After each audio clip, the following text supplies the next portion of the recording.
지금으로부터 507년 전 1517년 10월 31일 영국 루터라고 하는 사람이 변형되어져 가고 있는 기독교가 아니다. 성경으로 돌아가자. 오직 믿음으로, 오직 은혜로. 다섯 가지의 슬로건을 내걸고 외쳤던 운동, 종교개혁입니다. 오늘은 507번째 맞이하는 종교개혁 기념주의를 맞이하게 되었습니다. 이것은 하나의 역사적인 사건으로만 받아들이면 안 되고, 오늘 한국교회와 우리 개인 자신들이 하나님 앞에 하나님의 자녀다운 성품을 잃고 사는 것에 대한 몸부림치는 계획이 있는 주일이 되어야 될 줄 믿습니다. 특별히 한국교회는 위기를 당하고 있지 않습니까? 복음률은 떨어지고 있고 교회에 대한 비난의 화살은 쏟아지고 있으며 이단들은 날개치고 있고 유교도들이 이 땅에 와서 사원을 세우고 있고, 이 한국교회는 또 내부적으로 기독교를 무너뜨리려고 하는 단체들이 있더니 그분들이 학생들의 사상을 왜곡되게 만드는 교육을 강단에서 하더니 이제는 정치 세력들이 나서서 기독교를 무너뜨리는 악법 중의 악법을 만들려고 하는데, 이건 단순히 기독교를 무너뜨리는 것이 아니라 대한민국의 질서와 운명을 무너뜨리는 일을 하려고 하는 것입니다.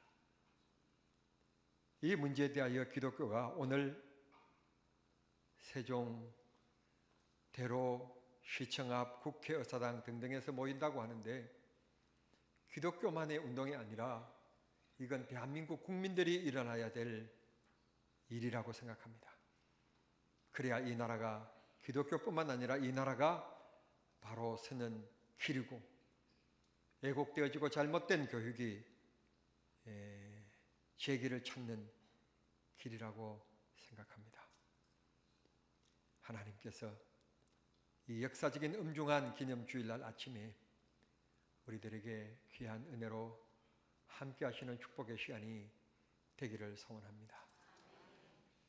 우리 교회에 제가 목사가 되고 나서 제일 처음 세례를 받게 되셨던 분이 우리 성용호 사모님이신데, 지금 차드에 선교사로 나가 계십니다. 강단에 와서 내리다 보니까 와서 앉아 계시는데 오늘 귀국하셨네요. 너무 반갑고 오늘 함께 예배하게 되어서 감사합니다. 박수하십시다. 네, 감사합니다. 네, 고맙습니다. 차드 어려운 나라인데 이슬람의 나라, 건강 잘 지키고 그런 나라에 복음을 전하는 선교사가 참 선교사 아니겠습니까? 또 오늘 우리 글로리아 찬양대 너무너무 저는 은혜 받고 너무너무 좋았습니다. 다른 주일날은 이상하게 어려운 것 연습해가지고 부르는데 무슨 말을 하는지도 모르겠고, 저가 뭐 찬양은 잘 하는 것 같는데 뭘 알아야지. 그러니까 잘 하는 것 같아서 그냥 아멘하고 박수치고 그랬는데, 오늘은 우리들이 잘하는 찬송을 불러서 얼마나 좋은지 모르겠어요. 우리 총회 자랑 중에 하나가 장로 합창단인데, 행사가 있을 때마다 장로 합창단들이 찬양을 합니다. 나와서 특송을 하는데 찬양을 다른 곳에 하지 않고 꼭 찬송가에서 해요. 우리가 꼭 아는 찬송을 장로님들이 나와서 찬양을 합니다. 그러니까 아는 찬송을 하니까 은혜가 있고요, 그 예배 참여하는 분들이 다 아멘 하면서 박수를 그렇게 쳐요. 오늘 또 제가 아는 찬송을 불러서 박수를 크게 쳤던 거예요. 고맙고 감사합니다. 그런데 뭐 어려운 곡 그렇게 하지 마시고 아는 곡 삼탕 사탕 해요. 뭘 그렇게 어렵게 하셔요. 그냥 아니 하나님을 찬양하는 건데 다 아는 찬송 5탕 하면 어때요? 아니 가수들은 뭐 1000탕 만탕 하잖아요. 하나님 앞에 찬양하는 것 괜히 알아듣지도 못하는 가사, 무슨 말을 하고 있는지 모르는 그런 찬양보다는 우리가 아는 찬양 부르니까 훨씬 마음이 열리고 훨씬 기쁘고 좋지 않습니까? 물론 이제 지휘자하고 저하고는 음악 차이가 이렇게 나니까 그런 거니까 그렇습니다. 자, 성도 여러분, 우리가 이 땅에 살아가면서 누구나 원하는 것 복이라는 것입니다. 복을 싫어하는 사람 없지 않아요? 여러분, 기독교는 복의 종교입니다. 오늘 성경 본문에 보면 하나님의 마음에 합한 자라고 불려지는 유일한 사람 다윗 왕이 하나님 앞에 복을 노래하고 있습니다. 그러면 다윗이 하나님 앞에 어떤 복을 받았길래 이렇게 기뻐하며 하나님을 찬양하고 있는가 하는 것을 성경을 통하여 함께 생각해 보고자 하는 것입니다. 오늘 2절에 보면 다윗은 이게 복이라고 노래를 하고 있습니다. 내가 주께 아뢰되 주는 나의 주시오니 주밖에 나의 복. 나는 이 복을 다른 말로 다시 좀 해석하면 주밖에 나의 즐거움이, 주밖에 나의 행복이, 주밖에 나의 바람이, 아멘 할 때까지 할 거예요. 그냥 12시까지 하면 되니까. 주님밖에 내 인생에 의미가 없습니다. 주님이 나의 복이십니다. 그렇게 다윗이 노래하고 있습니다. 여러분, 성경을 가만 보면 다윗 왕의 전임자였던 사울 왕은 눈에 보이는 것이 좋다, 아름답다 그러면 그걸 가지기를 원했어요. 이 물질에 대한 탐욕이 굉장히 많은 사람이었어요. 나봇의 포도원을 보고는 그 포도원을 가지고 싶어가지고 안달이 난 사람이 사울 왕이었습니다.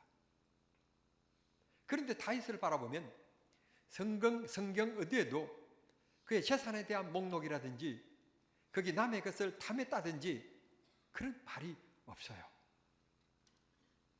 이 말을 바꾸어 얘기하면 다윗은 이 세상의 사람들이 기준점을 두고 있는 것이 행복이고 복이라고 생각하지 아니하고 하나님 자체가 복이라는 것을, 하나님이 나와 함께 하는 게 복이라는 것을 노래하고 있습니다. 40년 전에 제 아내가 예쁜 딸을 낳았어요. 그때 개척교회 때 우리 이강만 장로님이나 저 송영호 선교사님이나 우리 초대교회 멤버들인데 그때 당시에 우리 교회는 각 장로님 하신 것처럼 이 풍금이라고 그러죠. 옛날 풍금이라는 게 하나 있었는데 이게 오래되어 가지고 소리가 안 나는 게 많았어요. 소리 안 나는 게 많고 소리 나는 게 몇 개 가지고 겨우 그것 가지고 발 밟아가면서 이렇게 반주해서 찬양을 불렀어요. 제가 아주 음악성이 뛰어나고 찬양을 잘하는 사람이었다면 그럼 반주 없이 그냥 부를 건데 저는 고급스러운 목소리라 반주가 없이는 노래를 못 불러요. 그러니까 삑삑거리도 그래도 풍금이 소리 나야 제가 찬양을 부를 수가 있었어요. 뭐 성도 몇몇 안 되니까 개척교회 때. 그런데 우리 큰딸이 낯가림이 얼마나 심한지 다른 사람한테 안 가요. 제 아내가 반주를 해야 되는데 반주하는 그 발로 이렇게 피아노도 아니고 발로 이렇게 바람을 넣어야만이 소리가 나는 건데 그 아이가 붙어 있으니 어떻게 할 수가 있어야죠. 그래도 그 아이를 끌어안고 어떻게 반주를 해서 그렇게 예배했습니다. 이 아이가 어느 누구에게도 안 가는 거예요. 딱 두 사람에게 가는데 세상에서 제일 잘생긴 자기 아빠, 그 다음에는 자기 엄마, 그 외에는 안 가는 거예요. 안 가는 거예요. 이 아이가 다른 사람에게는 불안한 거죠. 엄마나 아빠가 뭐 은금을 많이 가지고 있어서 나는 아빠가 아니면 안 됩니다. 아빠 통장에는 이만큼의 돈이 우리에게 물려준 재산이 있으니까 아빠밖에는 안 됩니다. 그런 것도 아닙니다. 아무것도 가진 것도 없습니다. 그런데 아빠나 엄마에게 가면 결국 엄마 아빠가 자기가 먹을 것, 입을 것 모든 것을 해결해 줄 믿는 것도 아니에요. 그 어린아이가 뭘 믿겠어요? 그냥 아빠니까 좋고 목소리를 듣고 눈에 익어진 엄마니까 그냥 좋은 거예요. 오늘 다윗이 하나님께서 뭐 나봇의 큰 포도원을 허락했거나 이미 준비했거나 하나님께서 다윗의 이름으로 등기되어진 자기 고향 베들레헴에 넓은 들녘이 있거나 그런 것이 아닙니다. 다윗은 오늘 복, 재산, 자랑할 것은 언제 어디에서나 내 인생의 발걸음마다 하나님이 함께 하신다. 하나님이 나와 함께 하신다. 말씀으로 세상을 창조하시고 운행하고 계신 그 전능하신 하나님이 나와 함께 하시기 때문에 내가 이 세상에 당하는 문제들마다 주님의 문제로 아시고 주님께서 해결해 주실 것이다. 하나님께서 나의 힘이시다. 그분이 나의 행복이시다. 그분이 나의 복이시다. 그렇게 고백합니다. 다윗은 역시 우리의 믿음과 수준이 달라요. 역시 다윗은 우리가 바라보는 시각과 다윗이 바라보는 시각은 이렇게 차이가 났었어요. 우리는 세상의 화려한 집, 자동차, 은금, 빛나는 보석 이런 것들에 대한 그게 축복이라고 생각하는데 다윗은 하나님이 나와 함께 하시는 게 복이라고. 나와 함께 하시면 내가 이 세상에서 어떤 문제를 당하든지 어떤 배고픔과 기근을 당하든지 주님이 해결하실 것이다. 믿는 믿음으로 다윗은 하나님이 나와 함께 하심이 복이나이다. 정말 이런 귀한 고백이 있는 믿음은 기쁨과 즐거움에 생활을 할 수 있을 것입니다. 성도 여러분, 물질적인 것이 복의 기준은 아니긴 합니다만 지금 세계 경제가 IMF나 무디 같은 등등에서 내놓은 통계를 보면 자꾸 하향되고 있습니다. 자꾸 내려가고 있습니다. 미국도 마찬가지고 중국도 마찬가지고 한국도 마찬가지고 일본도 마찬가지고 계속 전망치에서 자꾸 0.1%씩 내려오고 있습니다. 그런데 제가 지난주에 얘기했잖아요. 알고 봤더니 김은석 집사님도 모르는 건 내가 얘기했더라고요. 이분이 전문가인데 반도체 제가 제일 많이 팔았다고 얘기했잖아요. 그 진짜 지난 3분기 결과가 나왔는데 SK에서 판 이 반도체가 순이익이 7조 원이라는 거예요. 이 정도로 여러분 우리나라가 불안 가운데 있는데 이만큼 방어적인 경제 성장을 이끌고 간다는 것은 축복 아닙니까? 아무것도 가지지 않는 대한민국에게 하나님께서 이런 지혜 머리 하나 주셔서 이거 하나 잘 개발해서 지금 이렇게 경제를 어느 정도 무너지는 것을 막아가면서 이렇게 선방하고 있다는 것은 정말 축복이라고 생각합니다. 하나님께서 우리들에게 그런 복을 주셨습니다. 앞으로 대한민국을 이끌어가는 데 있어서 우리 아들, 딸들이 그런 일에 귀하게 쓰임받아서 나라를 이끌어가는 위대한 지도자들이 위대한 머리가 될 수 있게끔 여러분 기도하시기를 바랍니다. 이런 거 바라보면서 야 그랬단다 하고 끝나면 세상 사람들과 똑같은 가치이고 뭐 생각밖에 되겠습니까? 그러나 믿는 우리들은 그런 보도를 볼 때마다 우리 아들, 딸들이 우리 손주들이 하나님 이런 일에 귀하게 쓰임받아 이 나라를 살리고 이 나라를 이끌어가는 그런 머리가 되게 도와주십시오. 꼬리가 되지 않게 해주십시오. 머리가 되게 해주십시오. 그렇게 기도하는 게 믿음의 시각이라고 생각합니다. 믿음대로 될 겁니다. 그런 기도하는 대로 하나님께서 이루어 주실 줄을 믿습니다. 그 다음에 3절 말씀에 보면 다윗은 보편성에 대한 얘기를 합니다. 하나님을 아버지로 섬기는 자들은 모두 존귀한 자들이라고 얘기합니다. 왜 그렇습니까? 하나님의 백성이기 때문에 하나님이 지켜주시고 보호해 주실 것이기 때문에 하나님을 아버지로 섬기는 자들은 이 세상에서 모두 존귀한 자들이다. 귀한 자들이라고 말씀하고 있습니다. 옆에 분들하고 축복하십시다. 당신은 존귀한 자입니다. 예, 우리는 존귀한 자들입니다, 여러분. 우리 귀중한 자들입니다. 얼마나 귀중하고 소중한 자들인지 모릅니다. 여러분의 정체성과 함께 여러분 자존심을 높이시길 바랍니다. 할 수 없다, 약하다 그렇게 생각 절대로 하지 마시고 하나님 앞에 귀한 용기를 가지시기를 부탁합니다. 그 다음에 5절의 말씀 보면 여호와는 나의 산업과 나의 자네 소득이시니 나의 분깃을 지키시나이다. 여기 보십시오. 여호와는 나의 산업, 여호와는 나의 재산입니다. 여호와는 나의 재물입니다. 내가 하는 순간순간의 자네 소득입니다. 그렇게 말씀해 주시고 있습니다. 물론 농사법적으로 봐도 씨는 우리가 뿌리고 거두는 것은 하나님이 거두게 하시는 것이긴 하지만 그 차원을 넘어서서 다윗은 지금 다윗을 우겨 싸고 있는 군대들이 많습니다. 유다를 어떻게 하든지 간에 짓밟고 침범하려고 하는 강대국들이 많고 항상 이 안보적으로는 불안한 가운데 있는 이 나라의 왕입니다. 그런데 다윗은 수십만의 대군을 이끌고 있기 때문에 든든한 것이 아니라 하나님께서 이 나라를 지키시고, 나는 왕이지만 이 나라를 지킬 수가 없는데 하나님이 이 나라를 지키시고 이 나라를 보호하시며, 내가 왕인데 국민들이 먹고 사는 문제 내가 다 책임질 수 없는데 주님이 나의 잔의 소득이 되셔서 국민들이 먹고 사는데 이 나라에 평안을 주실 것을 믿는 믿음을 다윗은 가졌던 것입니다. 얼마나 멋진 믿음입니까? 얼마나 아름다운 믿음입니까? 이런 지도자를 만날 수 있다면, 이런 지도자들만 있을 수 있다면 나라의 평안을 하나님이 지켜주실 줄을 믿습니다. 하나님은 언제나 우리 편에 서 계시며 우리의 일을 도와주시고 우리의 손을 붙잡아 주시는 하나님이십니다. 여기 6절은 더 놀랍게 얘기합니다. 6절 말씀에 이렇게 얘기합니다. 내게 줄로 재워준 구역은 아름다운 곳에 있으며 나의 기업이 실로 아름답도다. 하나님께서 잣대로 죄로 지어준 구역, 크게 두 가지 의미가 있습니다. 첫째는 다윗은 지금 나라의 왕이기 때문에 이 나라가 하나님이 자로 지어준 구역이라고 믿었습니다.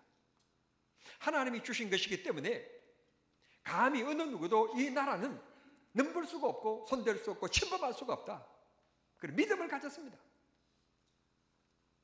이런 믿음을 가진 사람이 애국가를 지었는지는 모르겠지만 우리나라 애국가에도요, 우리나라를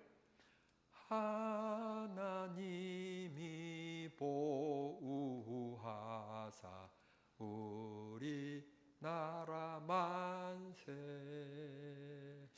참 잘 지었어요. 내가 찬송가 공의 위원이면 찬송가에다 넣고 싶어요. 다윗이 이런 믿음을 가졌어요. 나는 연약한 왕이지만 우리나라를 지금 넘보고 있는 대국들이 많이 있지만 이 나라는 하나님께서 자로 지어주신 구역, 나라이기 때문에 하나님께서 이것을 넘보지 못하게 하실 것이다. 하나님이 전후방에서 국군이 되어주셔서 지켜주실 것이다. 믿는 믿음이 다윗에게 있었던 거예요. 성도 여러분, 다윗의 이 믿음 때문에 다윗이 왕으로 있었던 40년간 나라는 태평성대를 누립니다. 전쟁이 없었습니다. 지금도 이스라엘에 가면 통곡의백이라고 하는 옛날 성전이 무너지고 나서 조금 남아있는 서쪽 뱅에 전통 랍비들이 모여서 지금도 거기서 자기 소원을 적어가지고 종이 쪼가리를 그 틈에다가 집어넣으면서 머리를 앞으로 뒤로 흔들면서 기도를 하고 있습니다. 개인의 기도를 하지만 언제나 그들의 첫 번째 기도는 아브라함의 하나님, 이삭의 하나님, 야곱의 하나님. 그 다음에 또 간구하는 기도가 뭔가 하면 하나님, 다윗 시대에 허락하셨던 태평함, 평안함, 그 평화를 지금 우리 시대에 허락해 주십시오. 그게 지금도 그곳에서 유대인들이 드리는 기도의 제목들이에요. 다윗이, 이 나라는 하나님이 자로 지어주신 구역이기 때문에, 하나님의 구역이기 때문에 절대로 악이 넘보지 못할 것이다. 믿음대로 40년 동안 나라가 평안을 가졌던 것입니다. 여러분, 이런 기도를 하나님 앞에 드리십시오. 우리 가정, 우리 사업, 우리 자녀들, 이곳은 하나님이 우리에게 분기소로 주신, 자로 재어 주신 구역인 줄 믿습니다. 하는 기도, 하나님이 그 기도를 들으시고 하나님이 책임져 주실 줄을 믿습니다. 두 번째로 자로 재어 주신 구역이라고 하는 말은 사무엘하 5장 3절부터 5절까지 보면 제일 처음 다윗이 왕이 되었을 때 이스라엘의 12지파가 다 지지하지 않았어요. 자기 지파인 유다 지파가 인정해서 조그마한 도시인 헤브론이라고 하는 외진 곳에, 그곳에서 제일 처음 왕으로 옹립이 되었습니다. 사실 나라의 왕이라기보다는 부족의 왕이었습니다. 부족의 족장이었다고 표현할까요? 그런 정도의 초라한 왕이었습니다. 그런데 놀라운 것은 그게 불쏘시개가 되어서 이스라엘을 전체적으로 통일시켜서 나라를 다스리는 임금이 되었습니다. 예루살렘으로 올라가서 그 지역을 전쟁을 통하여 빼앗고, 그 시온성을 빼앗고, 그 시온성을 빼앗으니까 국민들이 노래합니다. 이 성은 시온성이라 부르지 말고 다윗성이라고 부르자. 그래서 다윗성 그렇게 부르면서 나라의 수도를 드디어 예루살렘으로 옮겨간 사람, 그 사람이 다윗입니다. 나라를 그렇게 통일시켰습니다. 헤브론은 다윗 평생에 잊을 수 없는 땅입니다. 오늘 우리가 잊을 수 없는 곳, 정남중앙교회가 되기를 바랍니다. 이곳에서 여러분의 기도가 응답되어지고, 이곳에서 여러분들의 갖가지 문제가 해결되어지며, 하나님께서 여러분의 삶을 보하게 만드시고, 하나님께서 귀하게 존귀하게 쓰임받는 축복의 손길이 다 되기를 소원합니다. 여러분의 헤브론은 어디입니까? 혹시 정남농협은 아닌가요? IBK 기업은행은 아닌가요? 여러분의 정말 다시 노래한 것처럼 여러분의 삶의 터전, 그곳은 바로 정남중앙교회가 되기를 바랍니다. 하나님이 먹이시고 입히실 것이며, 여러분의 삶을 새초부터 새말까지 마지막 호흡을 들이시는 그 순간까지 하나님이 지켜 보하여 주실 줄을 믿습니다. 다윗은 평생의 축복의 땅, 그러면 헤브론을 머리에 떠올렸습니다. 헤브론이 하나님이 축복하시는 땅. 비록 그곳의 시작은 미약하였으나 나중은 창대케 해주신 하나님, 헤브론 땅을 잊지 않고 있었습니다. 야곱에게도 헤브론 땅과 같은 곳이 있었는데 베델이었습니다. 하나님을 만난 그곳을 그는 귀한 땅으로 여겼고 인생의 축복의 근거지로 생각했던 것입니다. 우리 역시 축복의 근거지로 생각할 곳, 그건 바로 교회입니다. 교회는 주님이 우리를 기다리시는 곳이고, 우리가 찾아오면 만나 주시는 곳입니다. 때로는 가깝게 여겼던 분들이 문제가 되어서 찾아가면 우리를 예면하고 피하는 경우들이 있습니다. 또 우리가 세상을 실수하면 흠물진 백성이라고 우리를 예면하는 경우들도 있습니다. 그러나 우리 아버지는 두 손을 벌리며 탕자 같은 나를 하나님께서 언제나 안아주시며 주님 앞에 오기만 하면 내가 간구하는 기도를 들어 응답해 주십니다. 세상에는 끊임없는 모든 문제가 우리에게 다가오고 있으며 그 문제들이 우리의 믿음을 흔들려고 하고 있습니다. 어제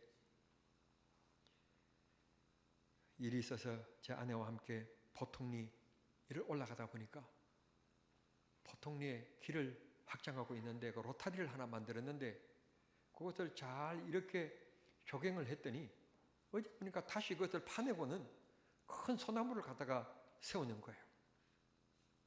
크레인이 와가지고 그걸 들어서 이렇게 심고는 그 다음에는 그렇게 두면 그 넘어지거나 쓰러질 수 있으니까 바람에 그것이 넘어지지 말라고 지주대를 이렇게 다 갖다 받치는 거예요.